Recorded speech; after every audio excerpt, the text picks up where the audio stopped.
good for this. Woohoo. I have sound and stuff now. Holy crap. It's like 9 or 10 in the morning and you guys are actually sober and at my talk. What the hell?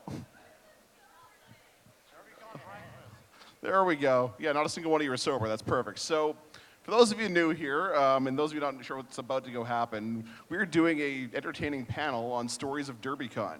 We have the lovely and talented info sister here who runs the Mental Health Village. We have Blenster who makes these beautiful black badges for us all. We have Renderman, the Pope of the Church of Wi-Fi. And we have Integral who does Python ninjery and also general shenanigans. We have our new cast member up here, the unicorn that we got inflated from the Hyatt. Thank you, Hyatt. And of course myself, Evil Mog. You all know who I am. Exactly, right? So before we kick this off, I want to remind everyone of the Derby Mud Challenge at derbymud.mog.ninja. We're giving away a Gurkon VIP badge and a Derbycon paddle that we smack everyone with every year. So the CTF's up there, ctf.mog.ninja. Go have fun. I've been tweeting cheat codes all week. And with that, we're about ready to go kick off this magical little panel. So I figure we'll start off with one story, then I'll pass it off to Renderman here because he's funny. We'll pass it down the table and back, and we'll keep doing this. I'll pick one. I don't care. Do you want a mic? Remember, flip it to the right. Right is on. There we go. 4. So the first story I'm going to tell is about Ms. Bat's first time at Derbycon. So her first time at Derbycon, she had no idea who anybody was, and she's the nice, quiet little mouse type that won't come up and inject herself into conversation. So she was wandering around kind of idly here, and Dave notices her, and he's like, yo, what's up? How's it going? You enjoying Derbycon? Winds up taking her down to the vendor village, buys her some lockpicks, and teaches her how to lockpick. And she says to you at the end of this, like, hey, don't you have something important to do, like, I don't know, running a conference? He's like, no. That's what I got minions for. Yeah, exactly. He says, this is what Derbycon is. This is what it's all about. And if I make one person's day, that's all that freaking matters. And that, to me, has always been Derbycon, and that's what we've strived to go for. I want to go at the end. Fine. So it's appropriate that Mog had me up here for this because I had the opportunity to pull one of the, first pranks that actually happened at Derbycon. Yes, Dave, it involves you pretty heavily. So the very first year, I showed up here with a stack of about 100 of these tickets that I'd printed out that were man hug tickets that were designed to look exactly like the golden tickets from Willy Wonka. I showed up early, and I was here during the trainings, but what I wanted to have these all handed out and have Dave actually interact with them and have people hand them to him and get hugs, because that's kind of what Derbycon was all about at the time, and that was the largest thing was, hey, hug Dave. That's part of why you're here. As I hand these out, though, I'm not handing them out to people individually because I didn't really want it to be tracked back to me that it was me doing it. So I would hand them out to people that I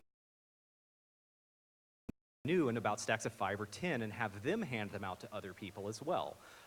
So Dave wouldn't know. I hear about it, later on at the conference, it's probably halfway through Saturday at this point.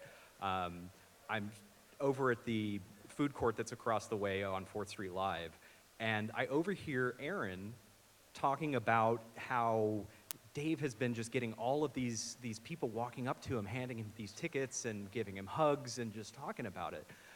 And she's like, I have this gigantic stack of all of these tickets sitting inside of my room. And so I kind of sidle up there and I'm like, so I'm the one that did the ticket thing. Can you hand those back to me so I can hand them out again?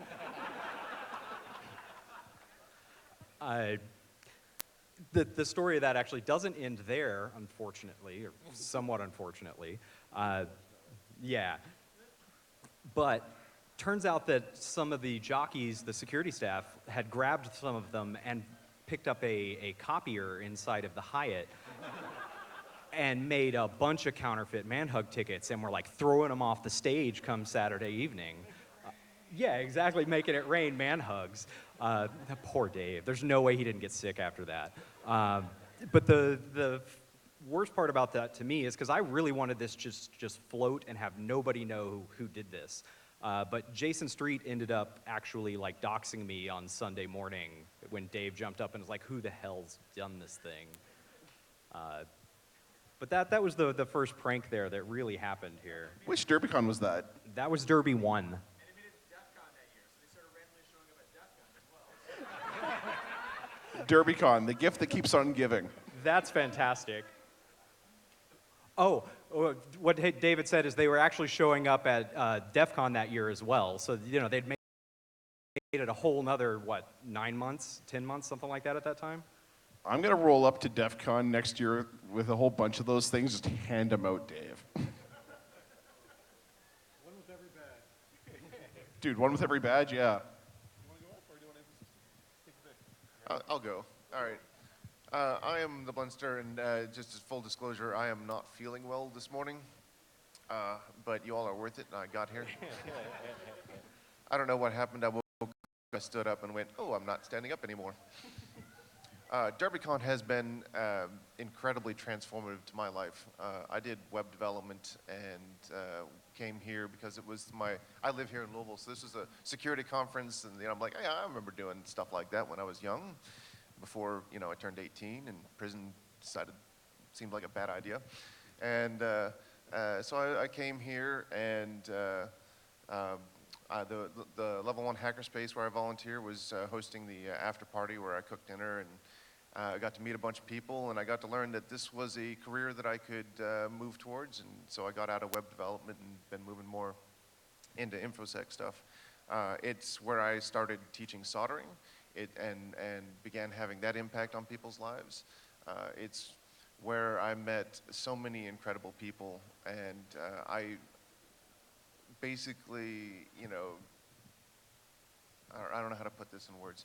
I started out sitting in the audience going, wow, all those people up there are so cool. I wish I could be like them.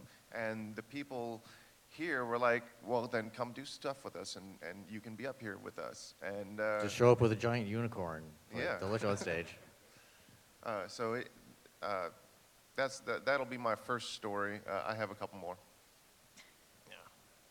So we're just doing first Derbycons, right? My first Derbycon was Derbycon 3. I got a ticket from Dave. He had come and done a pen test where I had worked. Didn't even know InfoSec conferences were a thing, or InfoSec in general was a thing. I was just doing sysadmin stuff. And came down here to my first Derby, actually had met Evilnog, but didn't know it was him. We had been talking, he's my first internet friend that I met in real life. We were on IRC. I had picked the handle InfoSister because I was told that if you were a girl on IRC, you wouldn't do so well. So, when you read it, unless you said it out loud, you didn't actually know. So I was here, and, my first CTF ever was doing the Derby Cake CTF with Mubix. And, I have met, like Ben said, so many people at Derbycon. I met my O'Reilly editor. I met, future bosses and people that I've worked with. And, that was, at this point, almost 6 years ago now, right? And now I've been up on stage almost every, Has it been that long? Yeah, right, yeah.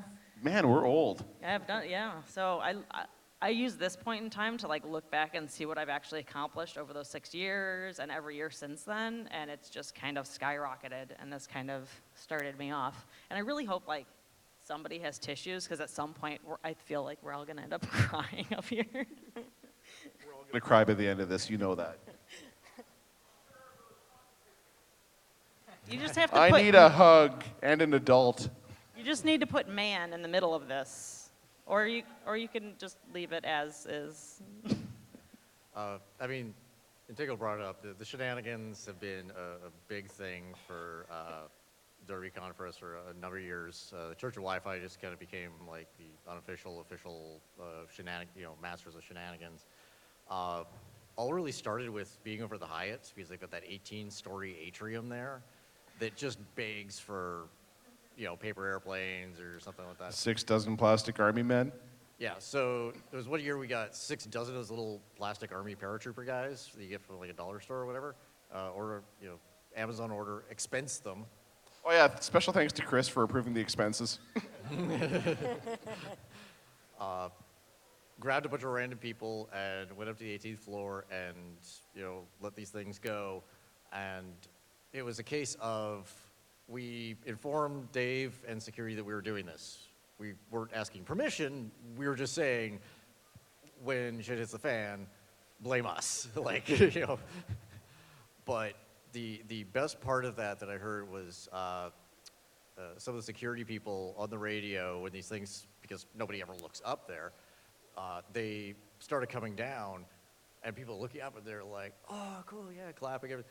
And apparently, what over the radio was, "It's raining men." I repeat, it's raining men. But the thing is, we ran down to clean up because it's one of our rules is we clean up after ourselves. What command is that? They were already gone. Like everybody just absconded with these things. Not that we said that you could, but it's like you did our cleaning for us. So thank you. Yeah, thank you. The rule is you have to clean up. It's like Commandment 6 of shenanigans, or 5 or whatever it is. Thou shalt clean up after themselves. Speaking of shenanigans, our first shenanigans ever, aside from that, would have been the time we were doing initiations outside the party the one year. So I didn't realize this till years afterwards, but one year we were setting up the Church of Wi-Fi initiations right outside the party entrance.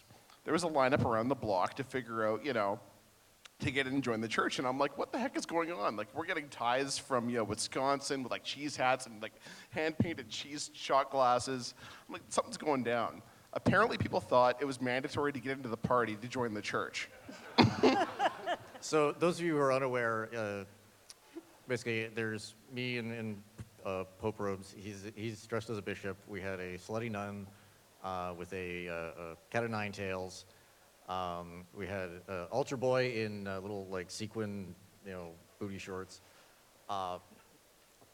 And you Get down on one knee, receive this, the blood of our Lord, who like the rest of us is 80 proof. And it's usually the worst bourbon we can find at CVS, like 20% the biggest, ethanol. cheapest, plasticest bottle we could find. The body of our Lord, who is Cool Ranch flavored. Cool Ranch Doritos. Right? Arise and receive your whipping from the nun. Who's it? Stacy. Stacy. Stacy was the nun. Sadly, she's retired from InfoSec, so I'm the cheap replacement.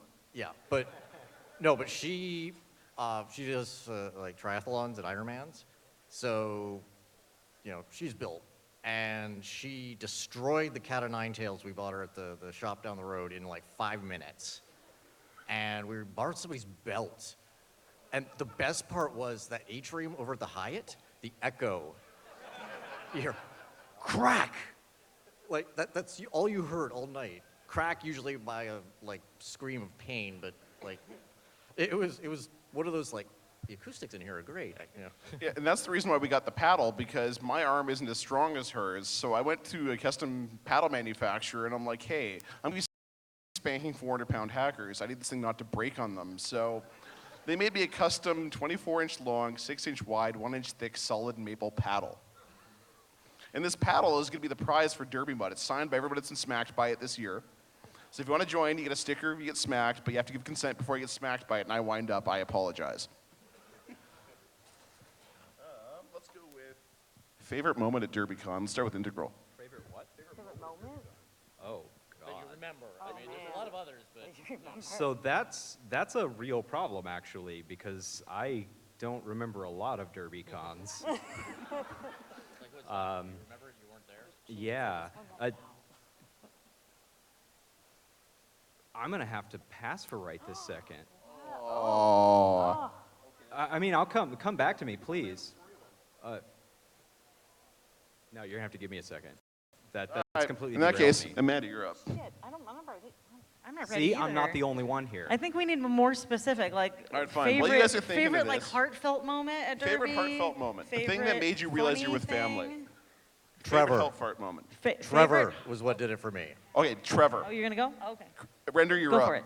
All right. Sorry, I didn't mean to stop on you there. You want to all talk about Trevor? No, it's all right. Okay. So, who here is familiar with Trevor? The whole Trevor forget? Okay. really short version, Grifter got a milkshake at the Smash Burger across the street from the Hyatt. There was a cockroach in it. He spit this thing out, took a picture of it, tweeted out, told management and everything like that. They shut down the restaurant to get somebody in to deal with this. Corporate did good by him. But it's like Sunday, we're kind of bored because con's over. The tweet was something like, hey, just so you know, there was a cockroach in my milkshake. I've named him Trevor. And Grifter and a few others go to the CVS, get some the little LED candles and some other just random crap and set up this little memorial. Well, people started adding to it. And the problem is the thing got torn down rather rapidly. So we waited till they closed after they were getting fumigated. Yeah, so they closed. We put it back. And it got bigger and bigger. There's Eddie doing custom art for this thing. There's I'm pretty sure Dave was involved in some of these videos along with some of his friends. Allegedly. Allegedly, Dave might have been involved. But people are tweeting this and stuff, and we're sitting around in the lobby of the Hyatt and tweeting at Smashburger and stuff because we're lamenting Trevor and his many thousands of relatives that are about to be exterminated and just we're bored hackers. That's what we do. We troll. But Smashburger corporate, whoever's running their Twitter account, They need to go back to marketing. they fucked up because somebody was I think it was C4I or whatever, was tweeting at local media hey, here's this thing going on and everything. And Smashburger corporate Twitter account says, please stop. Game on. No, that was probably We got the best trending part. on the front page of Twitter. Yeah. Trevor Forget was trending. Honestly, that would have been my response. Well, it was funny because they were kind of interacting with us for a little while, and then they finally just shut down after a while. And they're like, "Please stop!" And then, like you said, that's when everybody on. really got on and started going crazy. I mean, there was some medical incident or something on 4th Street Live just around the corner, and so there was ambulance and fire department and police showing up. So there's pictures of it's too late, you can't save him, But the best part was the cops. Yes. The cops who were dealing with that incident, they left. They came back just out of sheer curiosity of what the hell is going on here. There's people out here in front of this makeshift memorial pouring out 40s for a roach. And they're like, this is not what we're used to dealing with out here. You people are actually cool. Wasn't there singing too at some point, right? There was singing. I sainted Trevor the Roach in full robes while we were there. Yeah. No, but the police actually showed up and kind of participated as well. They didn't just show up and see what was going on. They hung out and they legitimately were chilling with us, watching this roach celebration. And they told the supervisors of the next shift that was coming on, so they came on and paid their respects. Yeah. So every time a cop would come through, they'd all come out and pay their It respects to carried Trevor. on. And every couple of minutes, all you hear is, Trevor! And even the homeless were joining in. But, I mean, and for me, this is kind of the family thing, because everybody, it was very innocent, nobody was being hurt. Well, maybe Smashburger, but Only their brand. but we were having so much fun. Everybody was just banding together. It was smart people doing dumb things. It's great. But I still think the crowning, the cherry on top of that whole thing was you, Dave. This bugger, a couple of weeks later, is getting interviewed on CNN. Yes. Right? About what APT group or whatever that week. But he slips in. They ask him a question. He's like, "Yeah, so I was talking with my late friend Trevor over a milkshake the other week," and continues on. He doesn't break, and it's like, dude, he did. He did. Holy shit! And it's an inside joke for a few thousand people on CNN. Dude, that was brilliant. That's one of the best Derbycon dog whistles of all time. And the best part about this whole thing was Trevor had a college fund. His college fund for his kids got donated to whatever hurricane victims did in Puerto Rico, and that went to go actually genuinely helping people's lives. So our little prank had a positive impact on everyone's world. It was something like $3,500 on a GoFundMe. Like, It was way more than that. It wound up hitting like 100 grand by the end of it. Wow. I feel like a lot of our pranks have positive impacts. I Yeah. mean, I don't intend them that way, but it just kind of works out. You guys really like giving money to really weird things. I mean, the kind of stupid things we pull off, everything from tricycle races to parachutes to spanking people with paddles to cockroaches. I mean, I'm not sure that's what Dave meant when go out and participate, but we're rolling with it. Okay, I've got my moment now. Yes. So back at the Hyatt, and I don't know if this is still continued or will continue, chess was something that became a pretty big thing because of Egypt. And he just started bringing chess boards and playing chess with everyone till late in the morning. How many people here have actually played against Egypt in chess? I think it lasted about 2 minutes. Okay. How many have actually beat Egypt? Awesome. So, one of the years he came down here, he brought all the chess stuff. He'd also brought his family along with him. And I was sitting there playing chess and chatting with his family and everything. And I'm watching him and his son play, and they're doing pretty well. And then there comes a certain point where I actually get a chance to play Egypt. First time I played chess against him, and I don't play chess very often. So I think that led to what eventually ended up happening, where I end up beating Egypt in chess. Yeah, exactly. As far as I know right now, I'm still the only person that has at Derby. How drunk was he? Thank you. He gets better, right? Yeah. I think it was about 2:30 in the morning, so I So don't. he had sobered up. Yeah, exactly. I don't think we'd ever stop drinking, but still. But my general strategy with chess is to actually play for a stalemate, and it ended up to where that failed. So I don't know. But anyways, the fun part about that is that I beat Egypt, and then I decide to play against his son, who just creams the ever-living crap out of me, because he's one of the best chess players I've ever seen. So, another side story related to chess. One of my first years, there was a security guy at the Hyatt that just had no sense of humor. Bob? If his name wasn't Bob, we'll just call him Bob. Bob didn't like us, but he couldn't, kick us out or anything like that. I mean, he's used to dealing with drunken idiots that, get into fights. Well, we're outside, in the lobby, outside Sway, outside the bar. These two guys are arguing loudly about something, right? And he's kind of sidling up. Okay, yeah, there's gonna be a thing. And these two guys are like, no, that's what you think? That's what you think? Let's settle this.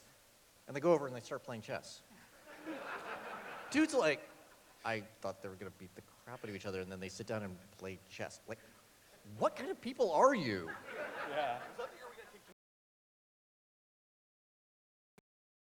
Yes, that was the year we got kicked into. This is the first time ever being kicked into a bar. Again, the Hyatt, the atrium, Echo. loud, the Yeah. echo, and everything was past midnight, and they're like, "Hey, you're kind of loud. Can you move over to the bar?" The bar was already closed. They're like, "Wait, you're kicking us into the bar?" And this is where I love hackers, because we do some dumb things. We have way too much fun, but we are generally, and Dave and your insurance company might object to this, that we are generally responsible. We had, our own drinks and everything like that. We're going behind the bar. We're grabbing glasses and everything. We're serving ourselves, from our liquor, not theirs. But when we left, we washed everything and left it all, with a note saying, "Hey, we use this. It's been washed.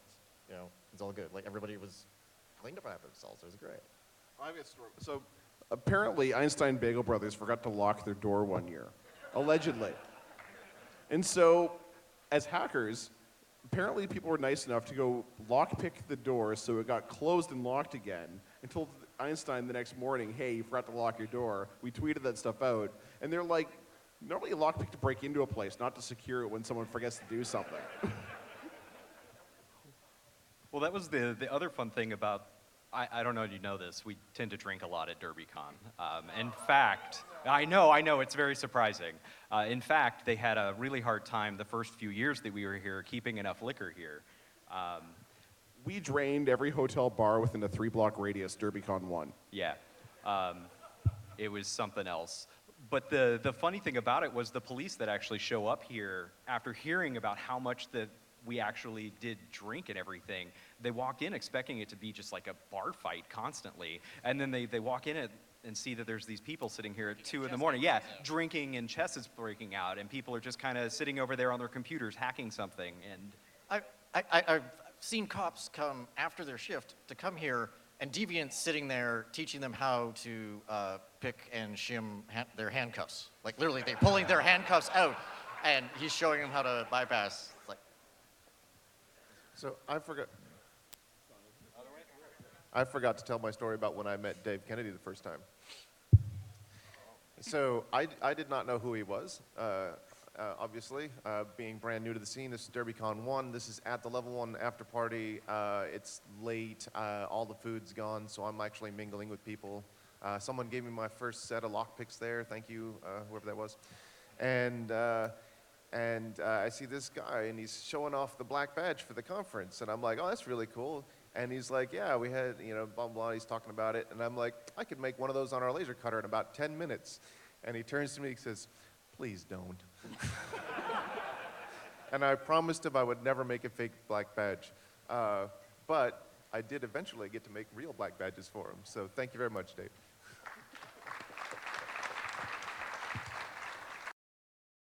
So I think it was my second Derbycon 4 where I didn't realize this was a thing, so I'd only been, doing industry stuff for a year, and I heard people were breaking into the elevator, and I don't even know how the door's open. I don't know. They open for you when you push the button. What else is there, right? Uh-oh. Oh, yeah, I'm sure. So I end up following a group of people that were doing this and showing people how to hack elevators, making it to the roof of the Hyatt where you're not supposed to be. Allegedly. Allegedly. it's up by so the I pool. heard. And I will, not sure whose it is, but later on, definitely wasn't mine based on size and stuff. But there was a bra hanging through a grate. If you looked all the way up in the atrium of the Hyatt off of a string, and it stayed there for, I think, the entire 3 And days. the thing is, people thought it was me, and because I do the aerial stuff, and I'm No, so they known thought it for was the you because you aerial- were wearing a bra earlier. I mean, I was wearing a bra later, but that wasn't my size. Okay. And I think 2 more years after that it happened. But yeah, it was another Derbycon tradition, is just sneaking up and finding the grate and throwing a bra down on a string. I mean, we do lots of things to that other venue. Everything from the rubber chickens that were all over everywhere. They were finding those things for 9 Ceilings. months. 9 months. Can we give it up for Rance? Yeah, give it up for Rance. I miss that man. That man pulled off so many freaking pranks. He pulled the rubber chickens. He brought the clown noses. That man is the patron saint of He is the rubber patron saint of chickens. Cox. Yeah, patron saint of Cox and the Church of Wi-Fi for that very reason. We've only sainted very few people. Trevor's one of them. Barnaby Jack, Rance, Brad the Tuna, Nurse, Tuna, and Grumpy Cat. Grumpy Cat, and we've also sainted Yola Bear after we lost and we got resurrected. Yeah. But Rance would hand out these sticky rubber chickens, you put it on the end of your finger and it'd go shooting, and it would stick to the wall. Well, people were sticking these things to the ceiling in the lobby of the Hyatt. My favorite picture of Rance is not actually of Rance. It's of the Hyatt guy with the broom trying to get these things down. But so he died January 2016. Last year, Banshee was standing just inside the doors of the Hyatt, and this thing falls.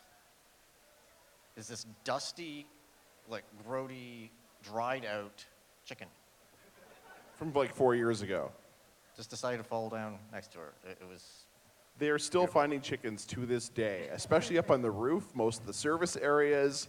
We've been having this place cased out for ages. And for those of you knowing, now that we're leaving this place, they can't sue us. They use an H2395 key in the elevators.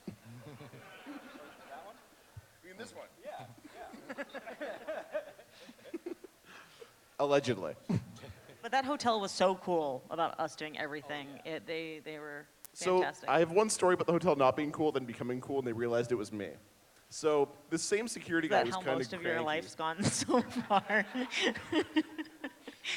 So this one security guy was a little bit cranky about the parachuting, because one year we parachuted the giant Moogle, and he's like, if anything else goes over top of that, I don't care who parachutes it, you're the one leaving. I'm like, dude, I've already submitted all the paperwork. I've done like 3 days of math. We had Chris verify it there while he was sitting around. Like, we spent literally 2 days figuring out the velocity of a monkey in a vacuum. Yeah, like when you go to the hotel staff, it's like, do you have a scale in the kitchen? Yes. Can you weigh my monkey? I went to the hotel, and I'm we're like, trying to figure out the terminal velocity of a spherical monkey in a vacuum. oh yeah. So we show up with all this engineering math to the hotel manager. She's like, yeah, go for it. We love this. Tell us what it is so we can watch. Yeah, And like literally the front desk staff is like, we can't see from here, so like tell us because we want to come out and see this shit. So if you go on YouTube, search for Derbycon parachute, you will find all our exploits on video. The one thing they would never allow us to do, though, is drones. I mean, we tried No last year. They drones. couldn't get a lock on the internal. Yeah. Yeah, so don't drone inside. Also, if you're going to do it, make sure you use actual properly rated stuff like rocketry grade parachutes, and make sure it doesn't weigh more than a couple ounces. Like literally, we did the math to figure out if Murdoch here broke loose and hit somebody from 18 floors, yeah, there wasn't enough. Yeah, it turns out the plush level is about 1.5 pounds maximum plushiness. It's got to be at least 3 feet tall for that to work. So that's roughly the safety math. Yeah. What? I've actually spent the engineering time to do this. I'm not surprised. Hey, if you want to do a shenanigan properly, watch my talk from Derbycon 6 or 7, How to Conduct Shenanigans Safely. We released the tooling and everything. Yeah.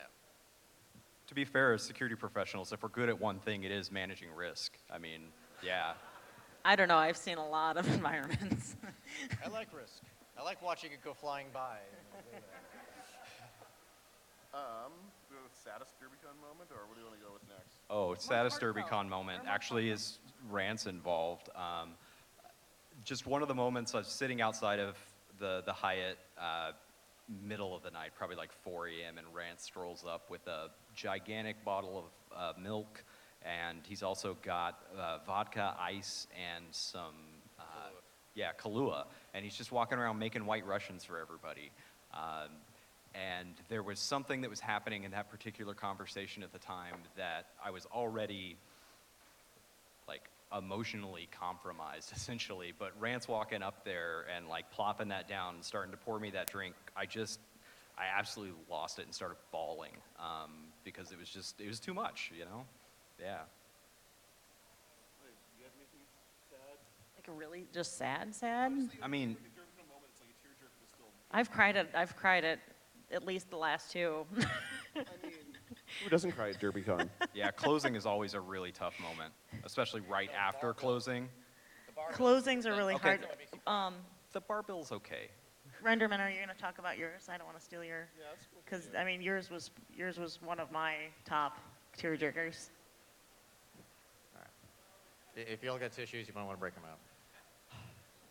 Derbycon 3, was my first one.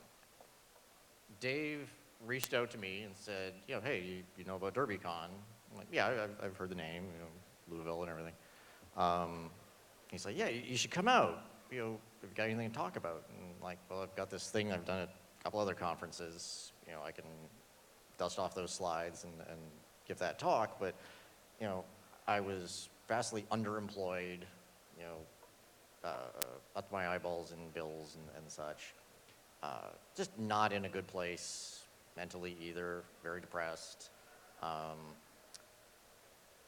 And I'm like, sorry, I'd love to come, but can't afford it. He's like, don't worry, we got sponsor money. I'll fly you out. I'll fly you out, get you the hotel room, you come and speak. I'm like, okay, sure, free trip. Like, of course, I'll do that, Pilgrim and a few others basically decided as well, they kind of looked at me and like, dude, you look like shit. You need family. Like, all your meals and drinks are on us. playing Hackers Against Humanity in the lobby. Noise ended up making a thing because we played a card said, NIST has decided this is what is replacing AES. And she says, I will give $100 if anybody plays plain text. I had a card, double rot 13. I played it. She pulls $100 out of her. I think I walked away from that con making a profit, actually. But Yeah, church or Wi-Fi, I mean, profit. We aren't tax exempt yet. But it's what I needed at the time. I was severely depressed, probably vaguely suicidal. It was so refreshing to be around family and people who understood that I didn't have to say anything, and they got it. They saw the pain. Amanda, the work you're doing in the Mental Health Village is amazing. Keep it up.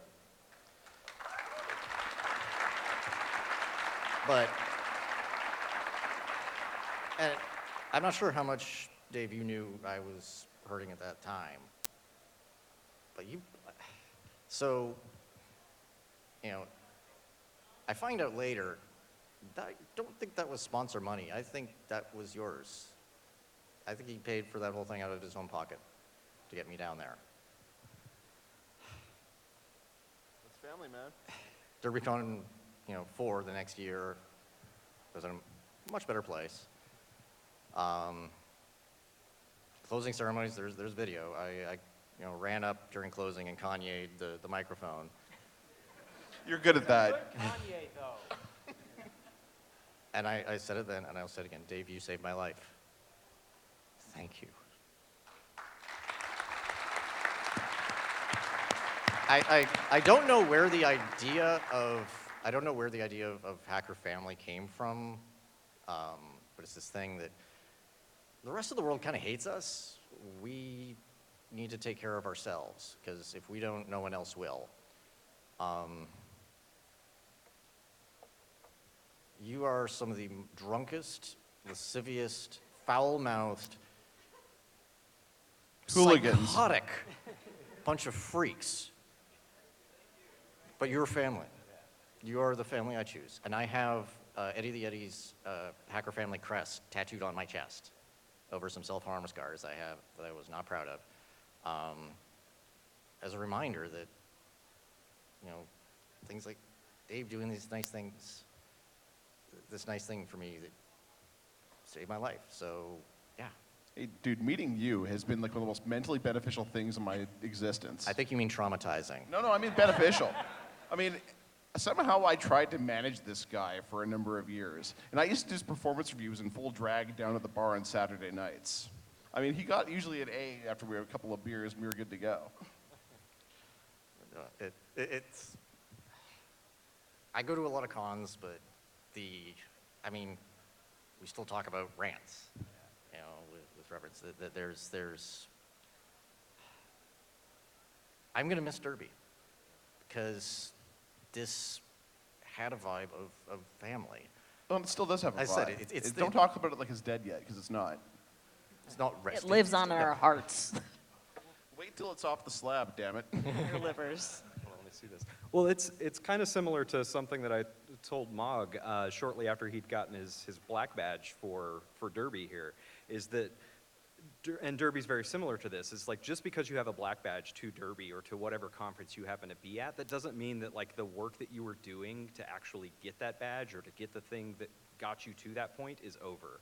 Like you still keep going and you carry it with you and you keep doing what you were doing. And everybody should do that with Derbycon as well. That's part of the reason that all these people are here, and we have all these people here that are new this year that have never come to this conference before, even though they know that this is the last year that it's gonna happen. I mean, that's crazy. Well, and here's the thing. I have a saying I've been telling everybody. If you hang with me at one Derbycon, we're family for life. Yeah. And I've got, like, Little Lost up front there. She's hung with me enough times that she knows, we're family. Like, look out here. I see all my friends. It's like, this isn't a panel. This is a gathering of friends, and it's just blowing me away. I'm going to cry here. Half of you are the reason I'd probably be in jail. The other half I know would bail me out. Remember, you're all unindicted accomplices. A stranger is just an asshole you've not met yet. So,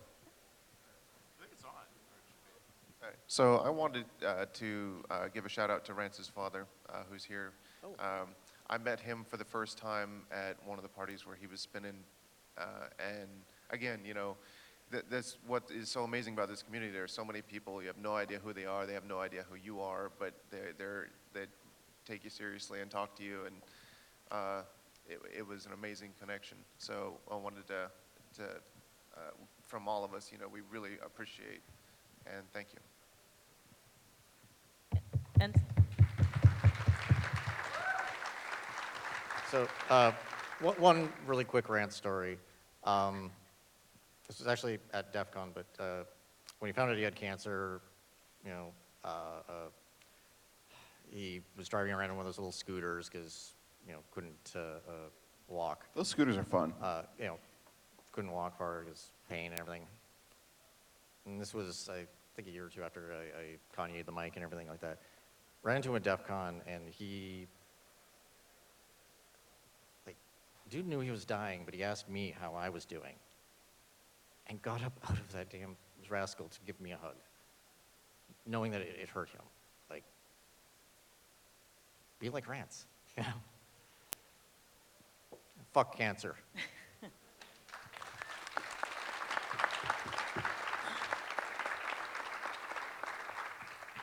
and so it was. Speaking of Kanyeing, Oh, great. No, I just wanted to explain what it's like on the opposite end of dealing with these folks and their shenanigans, right?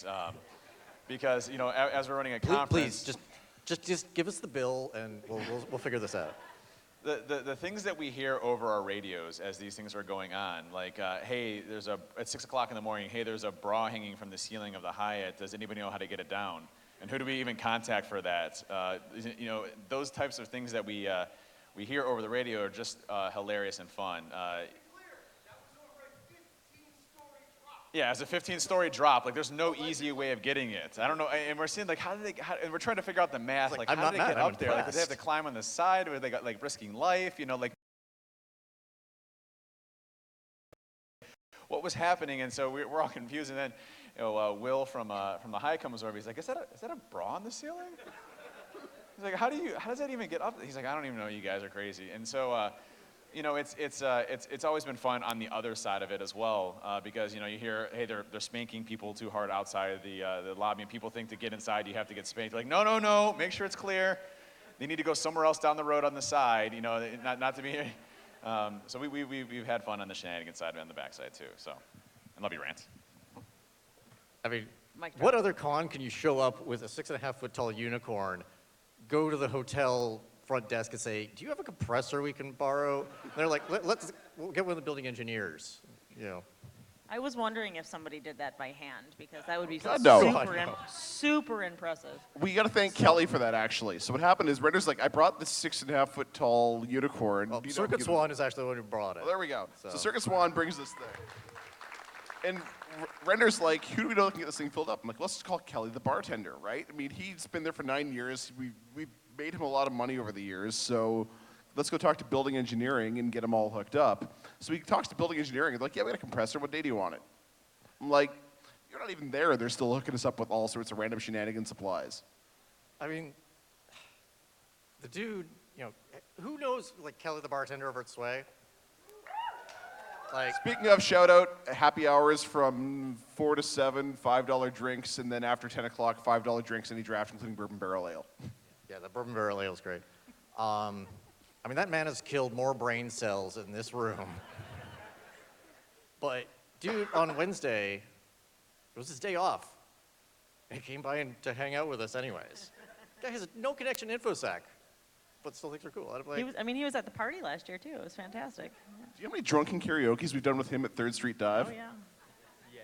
All right, you ready for my tearjerker one? All right. So because of Renderman like opening up and doing the whole Kanye thing, it got me to start thinking about my own shit that I had been like just bottling up for years. And then that eventually led to me talking about it and on stage, and eventually then the Village. And last year, I thought it was just gonna be like a one-time thing, right? So we did the fundraiser and ended up with what we have now, and nonprofit, full board. We have a list too, if you want to stop by, of everything that we've actually been able to accomplish this last year, which is blew my mind. But I've cried so much that last year, like there were almost every single talk, it was just a whole room of people just sitting there just bawling, just super heartfelt stories of a lot of struggles that people have dealt with and how they dealt with it, and just this huge peer support. I told you I was gonna cry on stage again. And my friend was sitting next to me. It was the first Derbycon he went to. And he's like, only you could get an entire room full of guys to just bawl.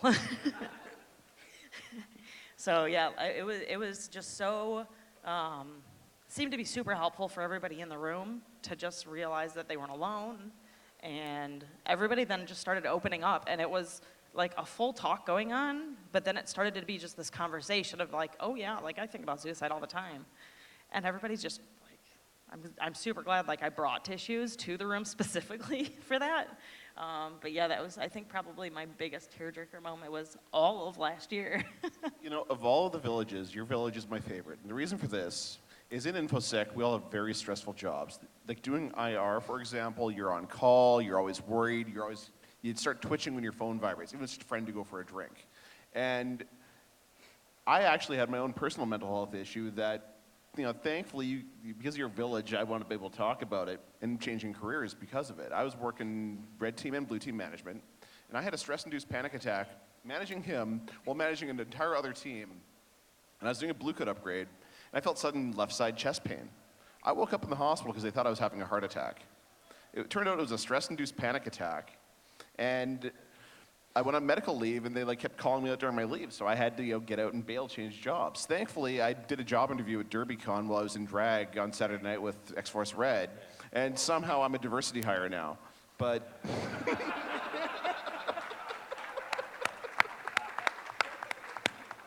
I don't think that's how that works.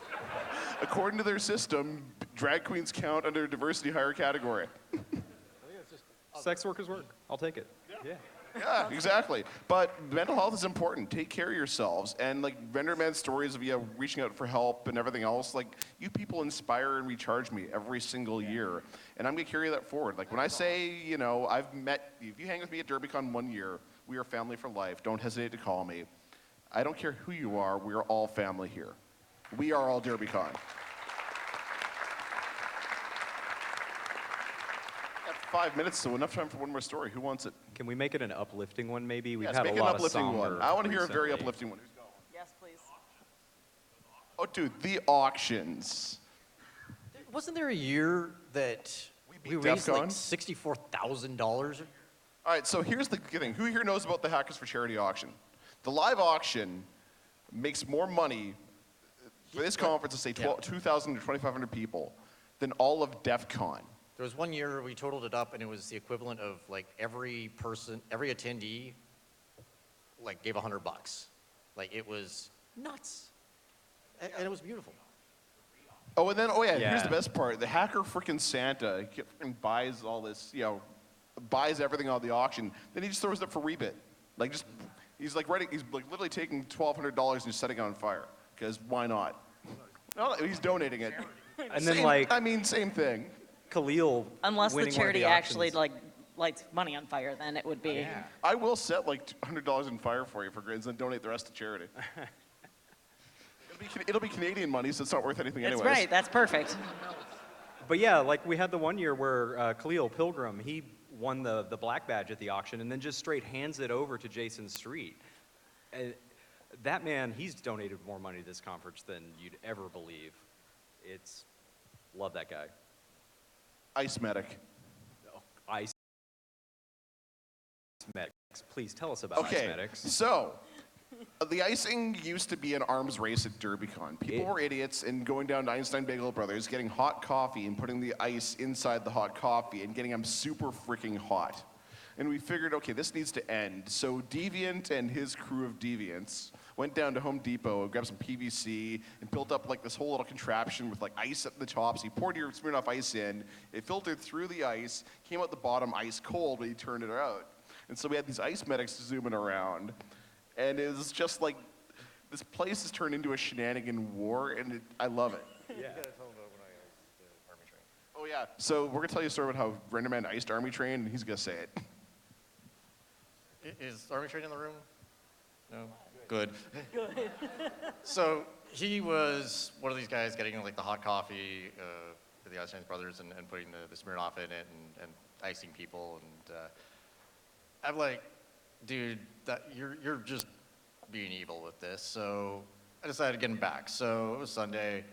I'm, had the Smirnoff. I'm like, I need to get this warm. I'm wearing a kilt. So I'm sitting on this thing like a mother hen for like an hour. Walked with him up the escalator and walking with Smirnoff Ice between your legs ain't easy. And proceed to ice him, reaching like, there you go. To his credit, though, that man, he didn't blink. He popped it, he chugged that thing, and it had been sitting next to my taint for an hour. So. Which is impressive because he's usually handing off 120 to 180 degree, ices to people. It's the ones that you have to like put down and you can't physically drink them because the can. I wasn't shoving one of those between my legs. Yeah, those are not the shenanigans we like. Here's the biggest thing. You gotta give people a chance to opt out, and giving someone steaming hot ice is not kosher. We're family here. Be nice to each other. Pull a prank on like something you pull on your sister because you have to meet her at Thanksgiving the next day. Don't pull something like, hey, harmful, because that's not what we're here for. We're here to be good to each other. But I think we're out of time, so we're all gonna say goodbye.